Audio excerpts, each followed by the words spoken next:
Assalamualaikum warahmatullahi wabarakatuh. Waalaikumsalam Alhamdulillah, warahmatullahi alhamdulillahilladzi arsala nabiyina rahmatan lil alamin. Allahumma shalli wa sallim wa barik ala sayyidina Muhammad.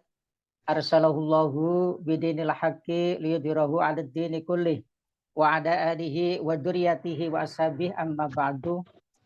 Pemirsa Kolak di rumah yang berbahagia, Sivitas Akademika Universitas Al-Hikmah Indonesia yang telah bergabung di channel YouTube kami, Universitas Al-Hikmah Indonesia. Selamat sore.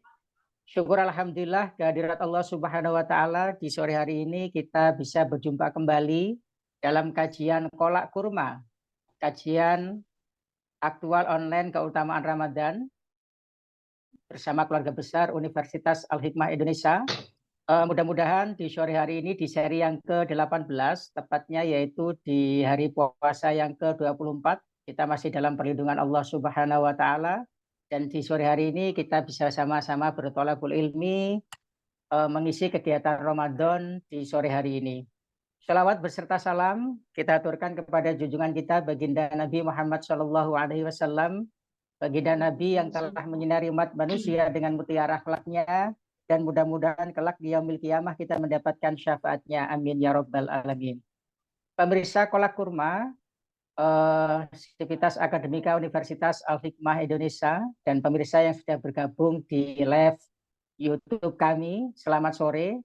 Di sore hari ini kita akan membahas tentang kajian Kolak Kurma dengan tema yaitu keutamaan memberi makan dalam Islam. Tentu kajian ini sangat asik dan sangat relevan di kehidupan kita, apalagi di momen-momen puasa ini. Bagaimana nanti akan dibahas oleh narasumber kita bersama Neng Rinatul Humaimah, SPD MPD. Beliau adalah pengasuh Pondok Pesantren Tahfidzul Quran Al-Hikmah, tepatnya yaitu di Desa Binangun, Kecamatan Singgahan, Kabupaten Tuban. Beliau juga merupakan dosen Prodi PGMI Universitas Al-Hikmah Indonesia. Secara ringkas, pendidikan beliau yaitu beliau alumni Pondok Pesantren Nurul Jadid Paiton Probolinggo. Beliau juga mengenyam ilmu pendidikan pasca sarjana di Universitas Islam Negeri Sunan Ampel Surabaya di Prodi PGMI. Tentu di sore hari ini dengan narasumber kita yang berkompeten, rasanya asik sekali kita bisa berbincang-bincang mengisi di bulan-bulan suci Ramadan ini dengan kajian-kajian yang begitu menyenangkan dan begitu bermanfaat. Untuk itu buat pemirsa nanti yang mungkin ingin bertanya-tanya sekilas topik kajian sore hari ini, bisa live chat di YouTube kami yaitu Universitas Al-Hikmah Indonesia. Dan di sore hari ini nanti akan dibahas dengan narasumber kita yaitu tentang bagaimana ayat-ayat tentang memberi makan dan juga hadis-hadis tentang memberi makan dan juga keterkaitan memberikan makan dengan rukun Islam. Dan yang terakhir yaitu tentang kafarat dalam Islam. Nah, asik sekali tentunya. Untuk itu tidak usah berlama-lama, langsung saja kita sapa dulu narasumber kita. Assalamualaikum Neng Rina. Waalaikumsalam. Gimana Neng kabarnya di sore hari ini? Ya, alhamdulillah sehat. Oke, alhamdulillah. Baik pemirsa, langsung saja kita ikuti kajian Kolak Kurma di sore hari ini dengan tema yaitu keutamaan memberi makan dalam Islam oleh narasumber kita Neng Rinatul Humaimah SPDI MPD. Kepada beliau kami persilahkan. Monggo Neng. Baik, terima kasih. Bismillahirrahmanirrahim. Assalamualaikum warahmatullahi wabarakatuh. Waalaikumsalam warahmatullahi wabarakatuh. Bismillah walhamdulillah wassalatu wassalamu ala rasulillah wa ala alihi wa sahbihi wa mawalah amma ba'du. Pertama-tama marilah kita memanjatkan puja dan puji syukur kehadirat Allah Subhanahu wa Ta'ala yang telah memberikan kepada kita nikmat iman, Islam, dan kesehatan sehingga kita bisa melakukan aktivitas kita dengan baik, wabil khusus kita bisa melaksanakan ibadah puasa kita di bulan suci ini dengan lancar tanpa suatu halangan apapun. Salawat dan salam mari kita haturkan kepada beliau Nabi Muhammad Sallallahu Alaihi Wasallam, juga kepada keluarga-keluarga beliau dan para sahabat-sahabat beliau yang senantiasa kita nantikan syafaatnya nanti di hari akhirat nanti. Pemirsa, penonton dan pendengar setia kajian online Kolak Kurma yang diadakan oleh Universitas Al-Hikmah Indonesia, kita kali ini akan mengkaji bersama sebuah tema, yaitu Fadha'il fi It'amit Ta'am, atau keutamaan-keutamaan dalam hal memberikan makanan. Baik, langsung saja. Ini adalah sebuah tema yang menurut saya sangat bagus dan menarik sekali untuk kita pelajari bersama. Alasannya adalah yang pertama, sebagaimana kita mengetahui bahwasanya agama Islam itu adalah agama yang sangat memperhatikan kehidupan sosial. Kalau kita lihat dari fitrahnya, manusia diciptakan oleh Allah di bumi ini mempunyai tugas sebagai hamba atau abdullah. Bagaimana cara manusia beribadah? Itu bisa dilakukan dengan dua cara, yaitu melalui ibadah khusus dengan berhubungan langsung kepada Allah atau kita kenal dengan hablum minallah, dan yang kedua adalah melalui ibadah umum yang kita kenal dengan hubungan dengan sesama, hubungan dengan sosial atau muamalah. Kemudian dari sini sumber ajaran Islam, Al-Quran dan Hadis itu juga sama-sama menyebutkan kedua hal ini, baik ibadah yang hablum minallah maupun hablum minannas. Bahkan kalau kita mengkaji dan menelaah secara mendalam di dalam Al-Quran maupun di dalam Al-Hadis, ayat-ayat atau hadis-hadis yang menerangkan tentang kehidupan sosial itu memiliki proporsi yang jauh lebih banyak daripada hablum minallah. Nah, ini menunjukkan apa? Menunjukkan bahwa agama Islam itu sangat menghargai, sangat mementingkan kehidupan sosial. Bahkan untuk posisi-posisi tertentu, amal sosial ini bisa menjadi penghapus. Amal soleh atau amal baik itu bisa menjadi penghapus kejelekan-kejelekan kita. Sebagaimana disebutkan oleh Al-Quran, di sana disebutkan Bismillahirrahmanirrahim, innal hasanati yudhibnas sayyi'at. Bahwasanya kebaikan atau amal soleh itu bisa menghilangkan keburukan. Tentunya sayyi'at di sini yang digarisbawahi adalah selain dosa-dosa besar seperti itu. Kita menemukan ada sebuah kisah di mana ada seorang wanita yang dia pekerjaannya adalah mohon maaf PSK, ya. Kemudian ketika pulang dia bertemu dengan seekor anjing yang kehausan. Kemudian dia menolongnya, memberi minum. Kemudian dalam hadis itu disebutkan karena amal perbuatan itu dia bisa masuk kepada surganya Allah. Nah, seperti itu. Ya. Jadi amal soleh ini juga sangat penting, ya, di samping bagaimana kita beribadah kepada Allah.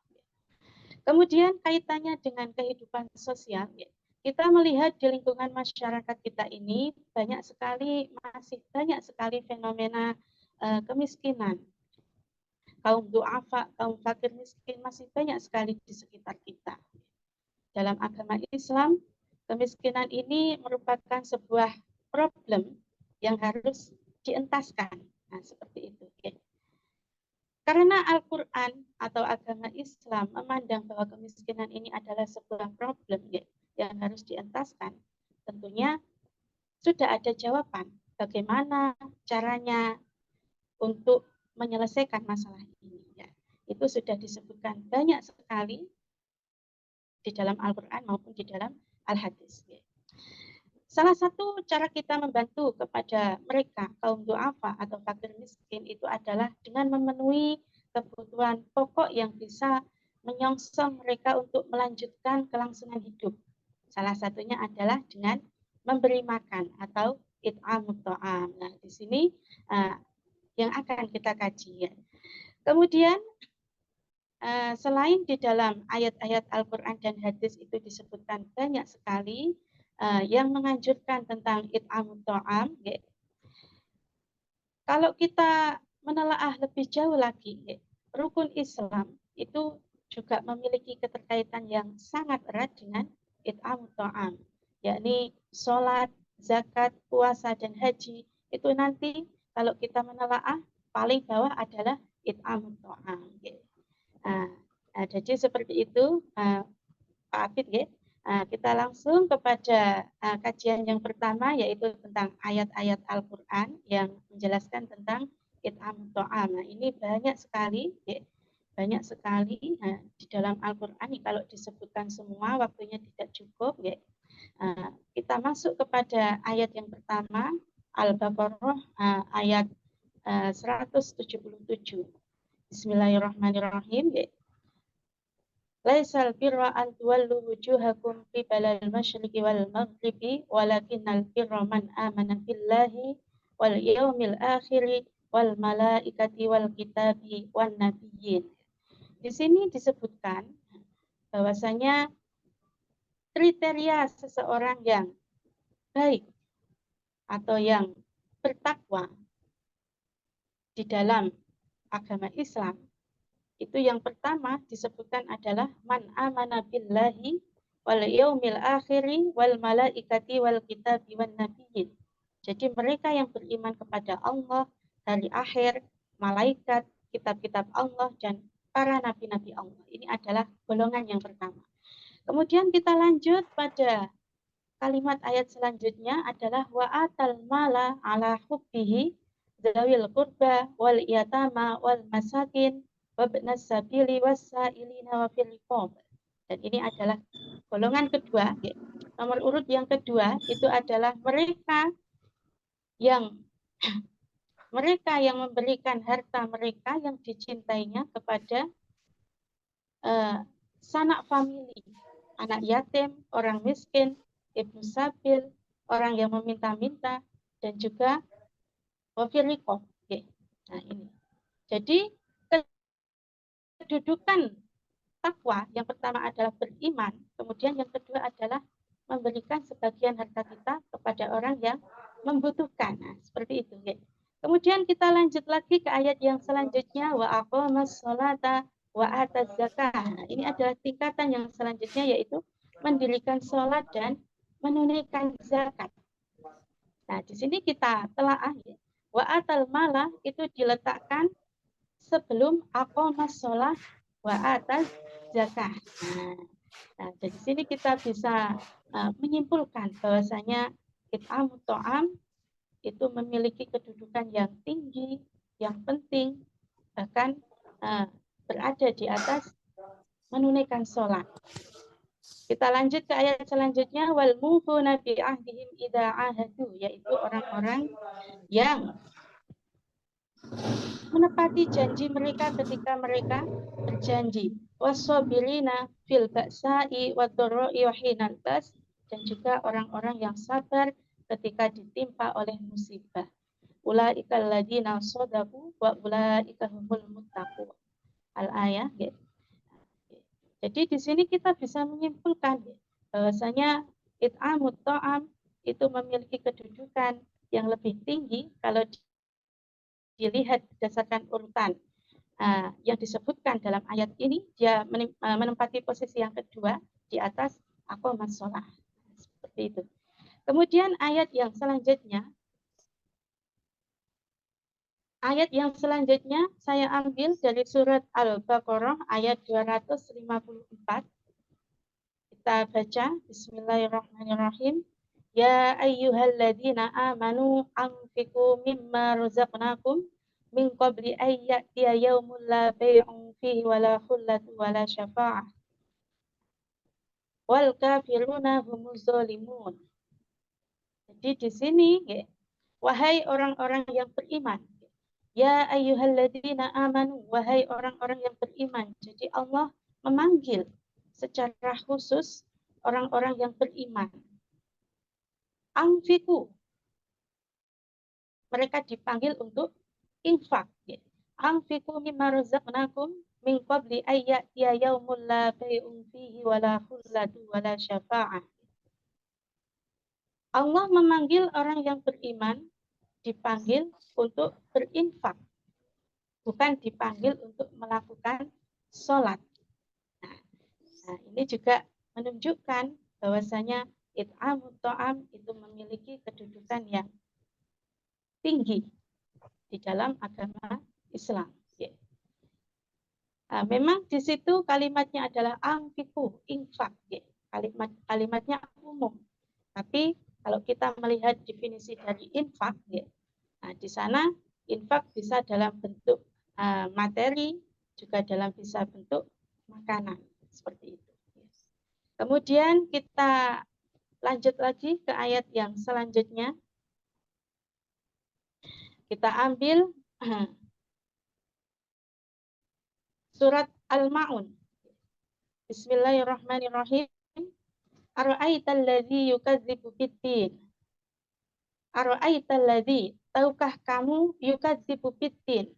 Orang yang mendustakan agama. Siapakah orang yang mendustakan agama?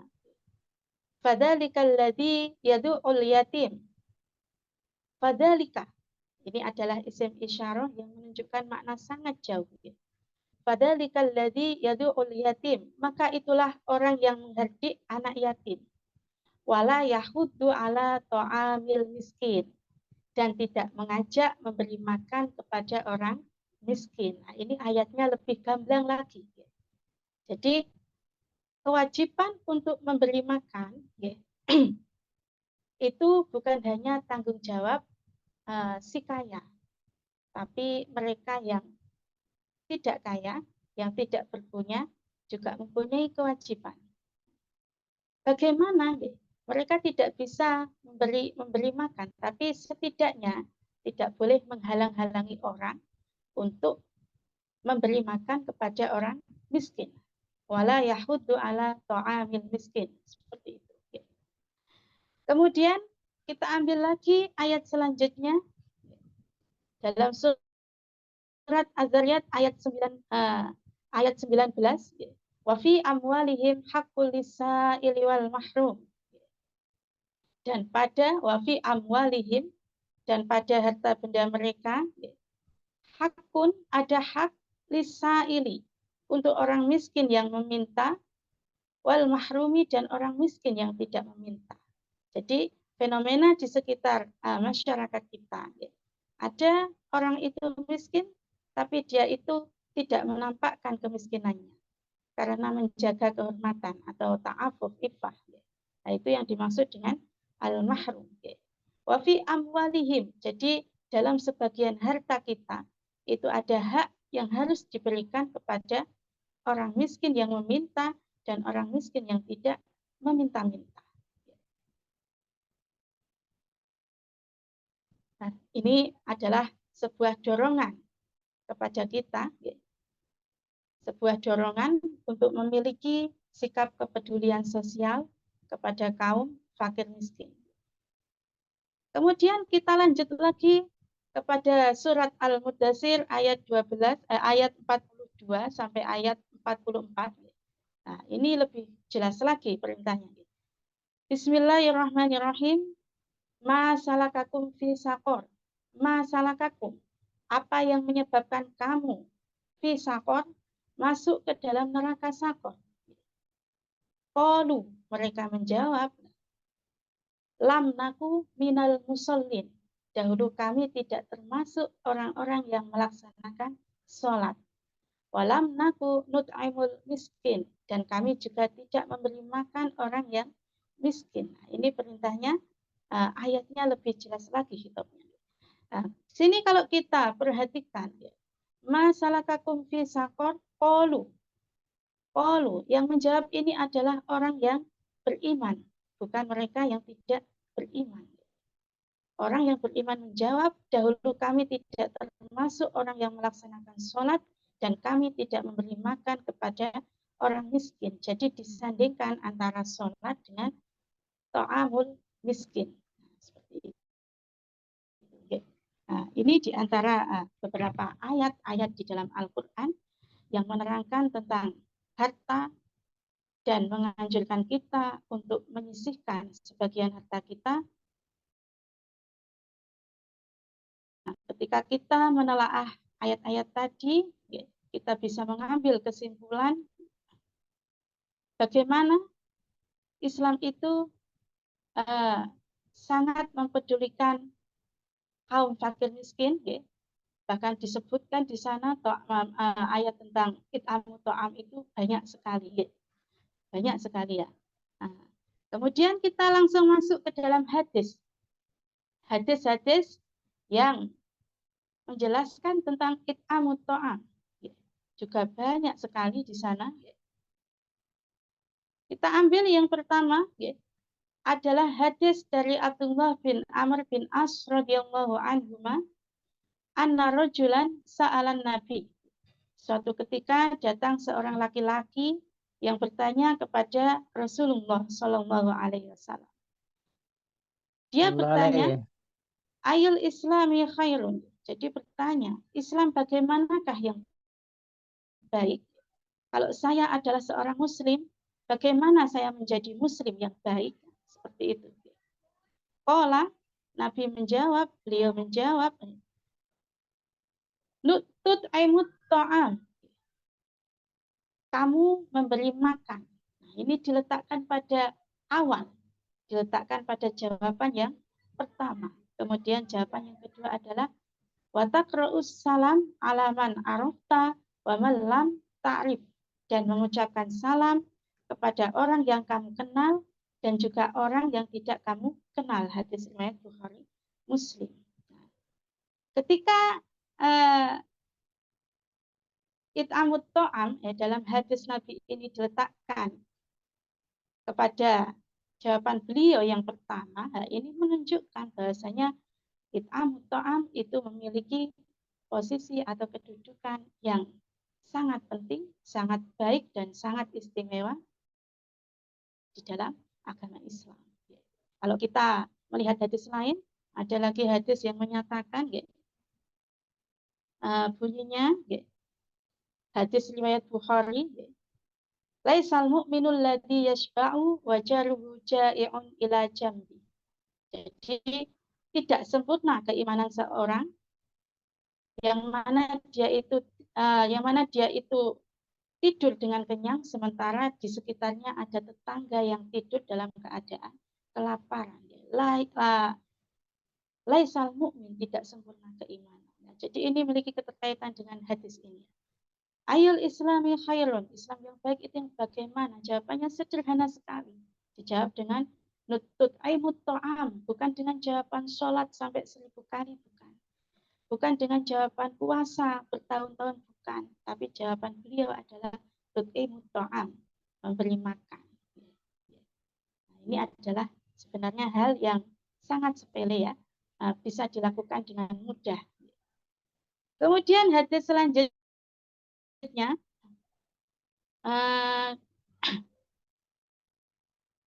Faqad ruya an Mu'adz bin Jabal, hadis yang diriwayatkan oleh Mu'adz bin Jabal radhiyallahu anhu, anin Nabi sallallahu alaihi wasallam, man at'ama mu'minan, barang siapa yang memberikan makan kepada orang mukmin hatta yushbi'ahu, sehingga dia kenyang dari kelaparannya, hatta yushbi'ahu, sehingga ia kenyang, min sahwabin, dari kelaparannya, adkhalahullahu, maka Allah akan memasukkan dia baban, ke dalam sebuah pintu, min abwabil jannati, dari beberapa pintunya surga, la yadkhuluhu, yang tidak bisa masuk ke sana, ila mangkana misluhu, kecuali orang yang serupa dengannya. Jadi ketika membaca hadis ini adalah sebuah khususan bagi mereka yang suka memberikan makan. Dia akan memasuki sebuah pintu surga yang mana itu adalah dikhususkan untuk dia saja. Tidak boleh ada yang masuk ke sana kecuali orang-orang yang suka memberi makan kepada sesama. Ini adalah semacam tiket VIP, VVIP seperti itu. Man at'ama mu'minan hatta yushbi'ahu min sahobin adkhalahu Allahu baban min abwabil jannati la yadkhuluhu ila man kana misluh. Nah, ini istimewa sekali. Namun meskipun demikian, it'amut ta'am ini adalah sesuatu hal yang mungkin remeh ya. Tidak semuanya bisa melakukan kalau belum terbiasa. Kemudian dalam Islam, it'amut ta'am itu diaplikasikan dalam banyak hal.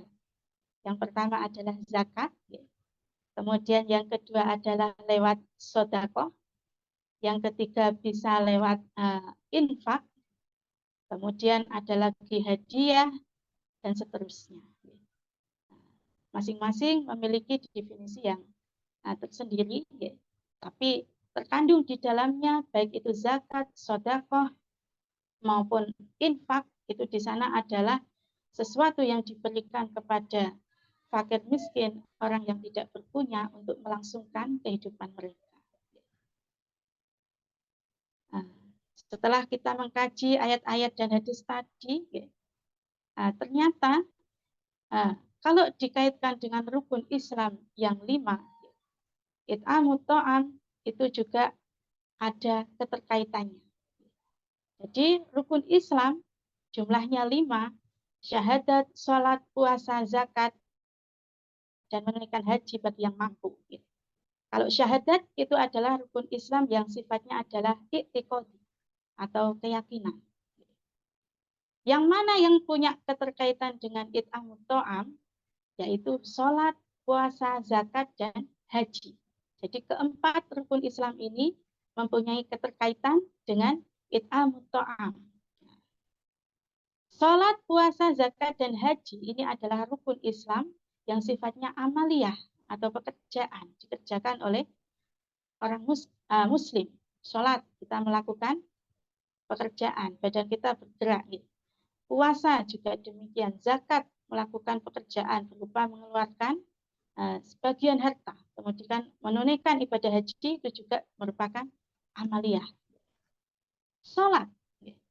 Kalau kita bicara tentang sholat, ada enggak ya hubungannya dengan it'amut ta'am? Nah, kalau kita melihat di sini kan sholat itu definisinya adalah sebuah pekerjaan yang dimulai dengan takbiratul ihram dan diakhiri dengan salam. Di dalam sholat sama sekali tidak ada aktivitas dalam memberikan makan. Betul demikian kan ya? Nah, tapi kita baca sebuah ayat dalam Al-Quran. Ya. Bismillahirrahmanirrahim. Utlu ma uhiya ilaika minal kitabi wa aqimis sholah.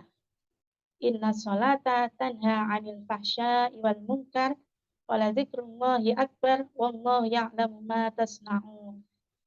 Ini adalah keterkaitan sholat dengan it'amut ta'am. Kita singgung tadi sedikit ya. It'amut ta'am atau memberi makan itu adalah sesuatu hal yang kecil, bisa dilakukan siapapun. Tapi ternyata itu adalah sesuatu hal yang berat kalau belum terbiasa. Kenapa demikian? Karena di dalam diri manusia itu pasti mempunyai sifat yang namanya pelit, ya.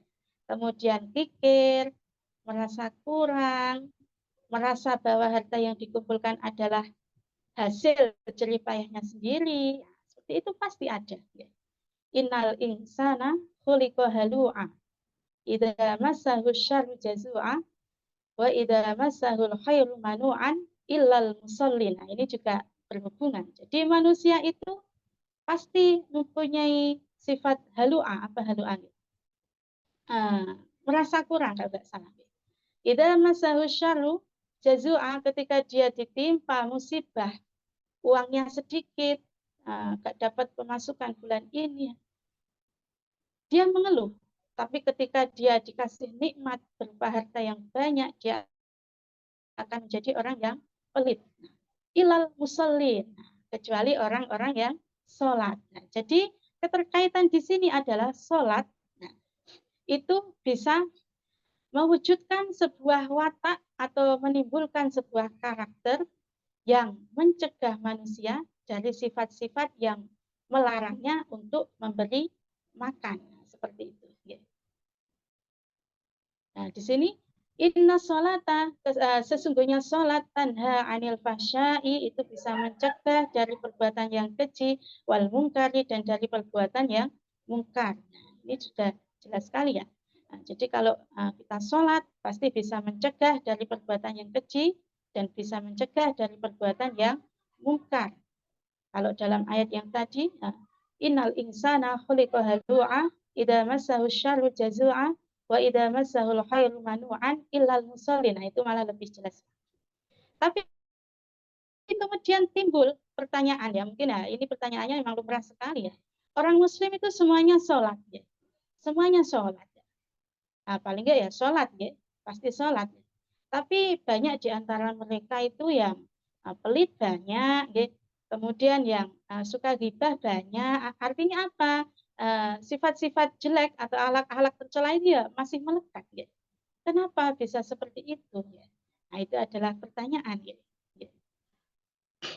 Nah, kita bisa mendapatkan jawabannya ya, dalam surat Al-Ma'un. Ya. Fawailul lil musallin. Maka celakalah orang-orang yang salat alladzina hum an salatihim sahun, yaitu orang-orang yang lalai terhadap salatnya. Jadi salat itu betul-betul bisa menimbulkan sebuah akhlak yang baik, menghilangkan akhlak-akhlak yang jelek. Kalau salatnya dilakukan dengan benar. Tetapi ketika sholat itu dilakukan dengan lalai, nah ini yang menyebabkan sholat tidak mempunyai implikasi apa-apa terhadap kejiwaan kita, terhadap psikologi kita, seperti itu. Nah, disebutkan di situ, fawailul lil musallin alladzina hum an sholatihim sahun. Berarti solusinya adalah kita harus melaksanakan sholat dengan baik.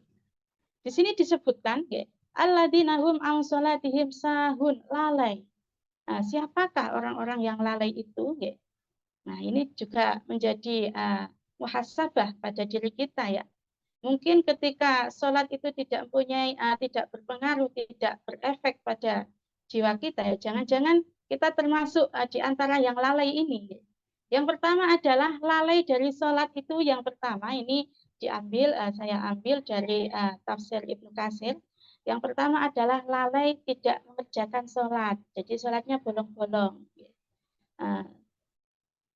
Duhur sholat, isya enggak sholat. Lalai tidak mengerjakan sholat. Kemudian yang kedua adalah lalai dari pengerjaannya, waktu yang ditetapkan oleh syariat. Kemudian yang ketiga, mengerjakan sholat selalu di akhir waktu. Nah, ini juga termasuk dalam kategori as-sahun.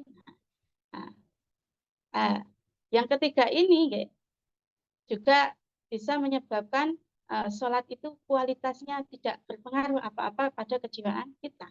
Sering sholat di akhir waktu, mepet-mepet sholatnya. Sholat duhur waktunya dimepetkan sama sholat isya, sudah mau masuk sholat isya baru sholat. Nah, itu ya boleh ya, tapi dia termasuk dalam golongan orang yang lalai dalam sholat. Fawailul lil musallin. Kemudian yang ketiga, yang keempat, tidak memenuhi rukun dan syarat sholat. Jadi sholatnya itu mungkin karena dia tergesa-gesa sekali, akhirnya sholat dengan patas, atau tidak memenuhi syarat-syaratnya sholat. Ada yang pakaian yang kotor dipakai, seperti itu. Kemudian tidak khusyuk. Nah, ini sulit sekali ya. Latihan khusyuk itu memang sulit-sulit gampang. Tidak khusyuk dan tidak merenungkan yang dibaca dalam sholat. Tidak khusyuk, salah satu cara untuk menjadi khusyuk adalah merenungkan yang dibaca ketika sholat. Nah, ini adalah yang dimaksud dalam ayat tadi, alladzina hum an sholatihim sahun. Jadi ketika sholat itu adalah as-sahun, nah ini yang menyebabkan sholat itu tidak mempunyai pengaruh terhadap tingkah laku akhlak kita. Padahal sudah disebutkan dengan sangat jelas di dalam ayat Al-Quran tadi, inna sholata tanha 'anil fahsya'i wal munkar. Jadi ketika seseorang itu sholat dengan baik, sholat satu hari dilaksanakan 5 waktu, dia sholat dengan baik.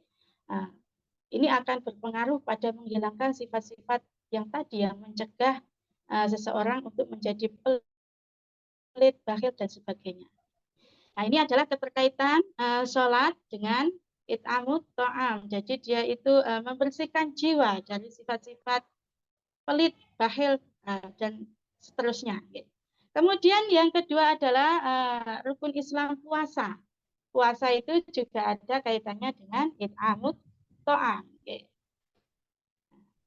Kita ambil sebuah ayat dalam Al-Quran. Bismillahirrahmanirrahim. Ya ayyuhalladzina amanu kutiba alaikumussyam.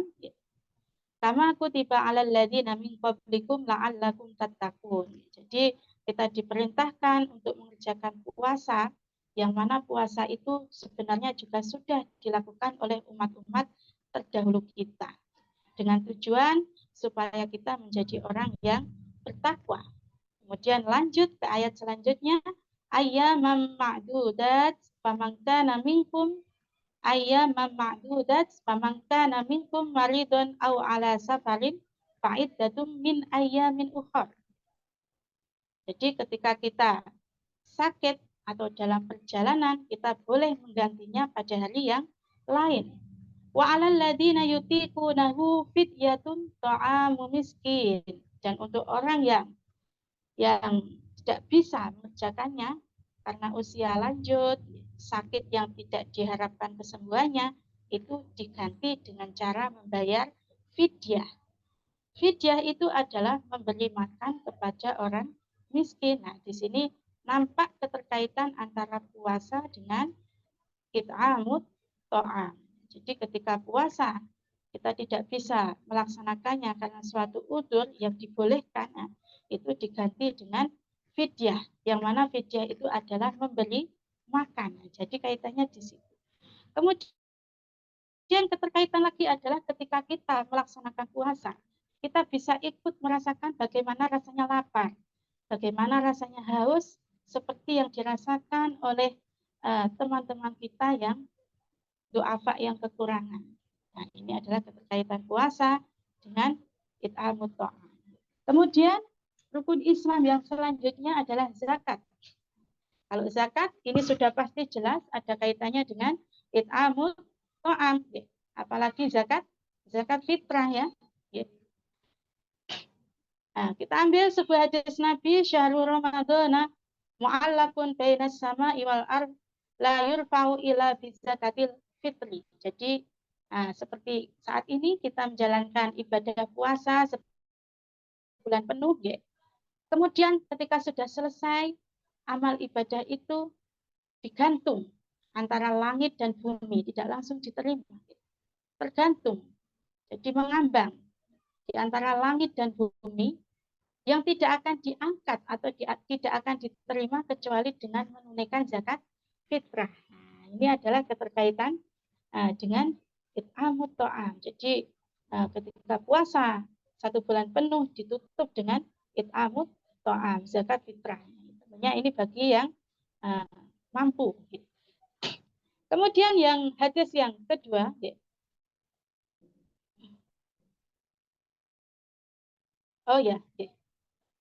mohon maaf ya. Ya, itu adalah keterkaitan zakat dengan it'amut ta'am. Nah, sudah pasti ya, ketika zakat fitrah kita adalah zakatnya dalam bentuk makanan pokok. Yang mana makanan pokok itu diberikan kepada beberapa orang yang berhak untuk mendapatkan zakat. Nah, ini adalah it'amut ta'am. Jadi zakat sudah pasti mempunyai keterkaitan dengan it'amut ta'am. Kemudian haji. Bagaimana dengan haji? apakah haji itu mempunyai keterkaitan dengan it'am ta'am? Ya. Kita ambil haji, ya.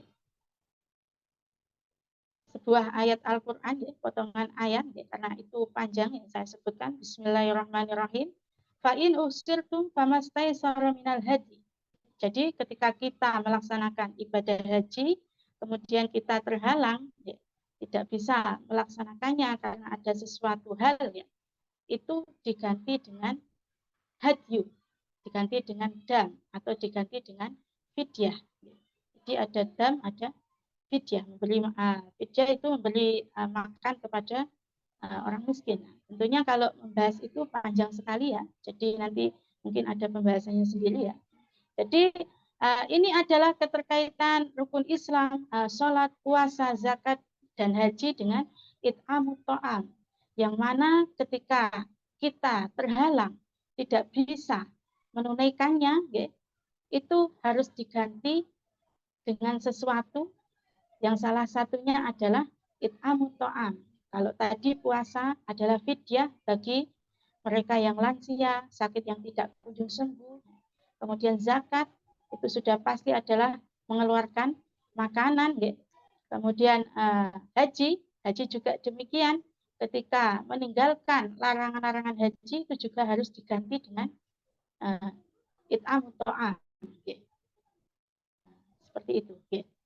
Kemudian kalau kita bicara tentang kafaroh, kafaroh itu adalah tebusan. Banyak sekali macam kafaroh, ya. Semisal kafaroh puasa. Jadi ada suami istri di bulan Ramadan, dia bersenggama dengan sengaja. Nah itu berarti harus membayar kafaroh. Kafarohnya apa? Yang pertama adalah memerdekakan budak. Kalau zaman sekarang budak sudah tidak ada. Yang kedua adalah puasa 2 bulan berturut-turut tanpa putus. Kalau tidak mampu puasa 2 bulan, yang paling bawah adalah memberikan makan kepada fakir miskin sejumlah 60. Nah, seperti itu. Dan ini adalah keterkaitannya. Jadi agama Islam itu sangat memperhatikan kehidupan sosial, terutama kehidupan mereka orang-orang yang tidak punya. Kita sebagai umat Muslim diharuskan untuk saling tolong-menolong, memperhatikan mereka. Insya Allah nanti akan tercipta sebuah masyarakat yang jauh dari kesenjangan sosial. Kemudian dari yang saya paparkan tadi, kita bisa mengambil kesimpulan bahwasanya di dalam Al-Quran dan hadis, anjuran tentang memberi makan itu banyak sekali. Kemudian yang kedua adalah rukun Islam, itu juga sebenarnya adalah it'amut ta'am. Yang pertama, di dalam rukun Islam itu ada perintah secara langsung untuk memberi makan yang bisa kita lihat dari zakat. Kemudian yang kedua, di dalam rukun Islam itu ada tarbiyatul amaliyah. Jadi mendidik kita untuk melakukan. Tarbiyatul amaliyah mendidik kita untuk melakukan sebuah amalan, yaitu it'amut ta'am, yang mana ini tampak pada puasa dan haji.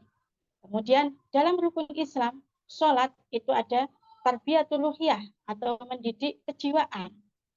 Ketika jiwa kita sudah sehat, baik, insya Allah akan mudah untuk melakukan it'amut ta'am. Seperti itu, ya. Mungkin itu saja yang saya sampaikan untuk kajian online hari ini. Semoga bermanfaat. Oke, terima kasih Neng Rinatul Humaimah, luar biasa pemaparannya tentang it'amut ta'am. Jadi sudah kita sama-sama dengarkan tentang ayat-ayat dan juga hadis-hadis yang telah disampaikan oleh beliau. Karena kita tahu bahwa manusia itu adalah makhluk sosial yang tentu kita nggak bisa hidup sendiri. Tadi sudah dikatakan terkaitannya dengan hablum minan nas. Dari paparan beliau tadi juga diambil satu ayat atau dari surat Al-Ma'un, ya, tentang bagaimana tanda-tanda orang yang mendustakan agama, termasuk orang yang fawailul lil musholin dan lain sebagainya tadi ya, yang menghargai anak yatim Ya, dan juga ya, tidak memberikan makan orang miskin. Nah, memang ini sekarang gini nih, fenomena kita itu apalagi kalau mohon maaf tadi kan disampaikan untuk memberi makan tidak menunggu kaya. Itu ya, kan tadi sudah betul. dijelaskan, ya dalam Ya, Al-Quran juga sudah dijelaskan, tapi fenomenanya di kita nih, apalagi kalau kita mau seorang itu mau mengeluarkan zakat mal, kayaknya kok berat gitu ya. Beda lagi kalau mau berangkat umroh atau haji. Karena mungkin pulang dari haji, beliau ya, mendapatkan gelar minimal haji atau hajah gitu Pak ya, Haji. Ya, Pak Haji. Nggih. ya, Mungkin ini Neng, karena waktu kita yang terbatas, mungkin ada tips-tips apa sih yang untuk kita lakukan biar kita itu girohnya itu untuk memberi makan itu nggak nunggu kaya lah. Mungkin ada tips-tips yang bisa diberikan kepada kita nih. Kalau kaitannya dengan dasar-dasar agama kan tadi sudah jelas kan ya tentang ya, ayat hadis sudah begitu ya, gamblang. Mungkin ada tips nih bagaimana cara kita ini untuk membiasakan memberi makan kepada saudara-saudara kita, nggak nunggu kaya lah tadi ya. Monggo ya. Neng, silakan. Ya, memang ya, memang kalau sebuah amal itu ada kaitannya dengan pribadi, itu memang lebih dilakukan, didahulukan, ketimbang amal yang ada kaitannya dengan kepentingan sosial. Nah, seperti itu. Nggih, betul betul Neng, betul Contohnya nggih. uh, haji ya, haji. Orang pasti mengumpulkan uang untuk naik haji ke sana, gitu. Nggih, Mengesampingkan leres. yang lain. Nah, soalnya itu memang pribadi untuk pribadi. Gitu.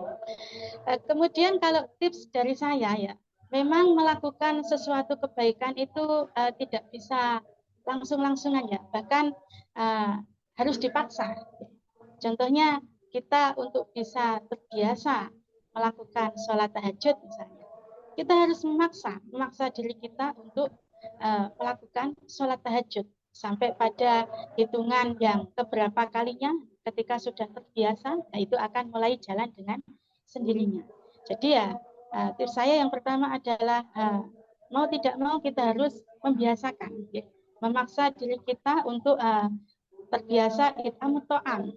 Kita lalui saja dengan hal-hal yang kecil, ya. Misalnya kita masak kuah, ya, kuah ayam tetangganya dikasih lah, itu kan sudah it'am to'am. Ya. Tidak harus yang besar sekali, nggak harus ya. Kita masak apa, kemudian tetangganya dikasih, ya, kita punya apa, saudaranya dikasih, ya, itu sudah masuk ke dalam it'am to'am. Mulai dari hal-hal yang kecil dan dibiasakan. Ya. Kemudian tips yang kedua adalah ya tentunya ya seseorang itu melakukan, dia mau melakukan itu ketika sudah memiliki sebuah pengetahuan dan pemahaman.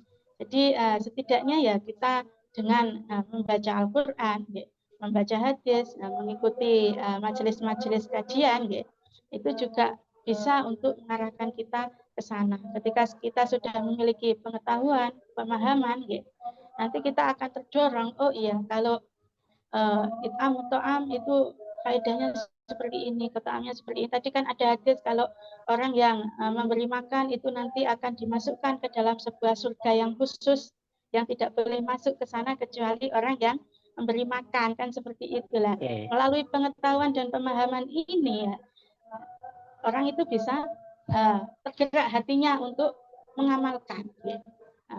Itu masuk surga dikasih tempat khusus hanya dengan it'am to'am, bukan dengan sholat sampai ribuan kali, bukan dengan puasa sunnah yang banyak. Itu kan sesuatu yang kecil sebenarnya, mudah sekali. Ya. Seperti itu. Jadi tips dari saya adalah yang pertama kita harus mempunyai pemahaman dan pengetahuan yang mendorong kita untuk melakukan it'am to'am. Ini bisa kita raih dengan cara mengikuti kajian-kajian, ya, mengaji, menelaah, belajar.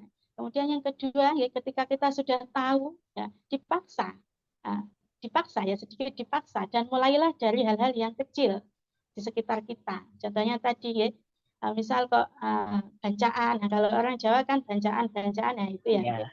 Kita masak tetangganya dikasih, lah itu sudah langkah awal sebenarnya untuk membiasakan kita it'am to'am seperti itu. Oke, terima kasih Neng Rina. Baik, para hadirin pemirsa Kolak Kurma dimanapun Anda berada, ya ada 2 tips dari beliaunya. Yang pertama yaitu kita harus selalu membiasakan dengan hal-hal yang kecil, nggak usah menunggu kaya lah.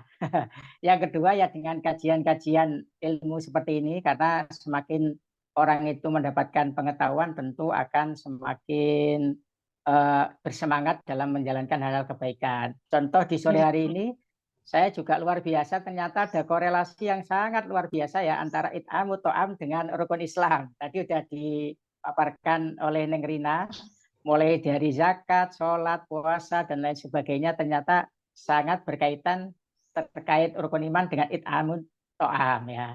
Tentu kajian di sore hari ini sangat menyenangkan, tapi mohon maaf Neng Rina karena waktu mungkin yang harus untuk kita sudahi. Mungkin ya, bisa bertemu di lain kesempatan. Saya ucapkan terima kasih buat narasumber kita untuk Neng Rinatul Humaimah. Untuk hadirin pecinta kolak kurma dimanapun Anda berada, akan saya ambil kesimpulan sekilas tentang apa yang telah disampaikan oleh beliau, yaitu tentang keterkaitan atau korelasi antara rukun Islam dan it'amut to'am. Tadi beliau jelaskan bahwa satu perintah secara langsung untuk memberi makan itu pada zakat. Jadi ada keterkaitannya. Yang kedua, yaitu terkait tarbiyatul amaliyah untuk it'amut to'am, yakni pada puasa dan haji. Dan yang ketiga yaitu tarbiyatul ruhiyah untuk it'amut to'am, yakni pada sholat. Alhamdulillah, alhamdulillah. Luar biasa nih ilmunya di sore hari ini. Mohon maaf karena waktu yang mungkin harus berpisah, kita nggak bisa berlama-lama. Ya, sudah Sekali mau lagi buka. terima kasih, Neng. Sami-sami, matur suwun. Oke, baik, pecinta kolak kurma yang berbahagia, demikian tadi seri kolak kurma di sore hari ini dengan narasumber kita Neng Rinatul Humaimah, pengasuh Pondok Pesantren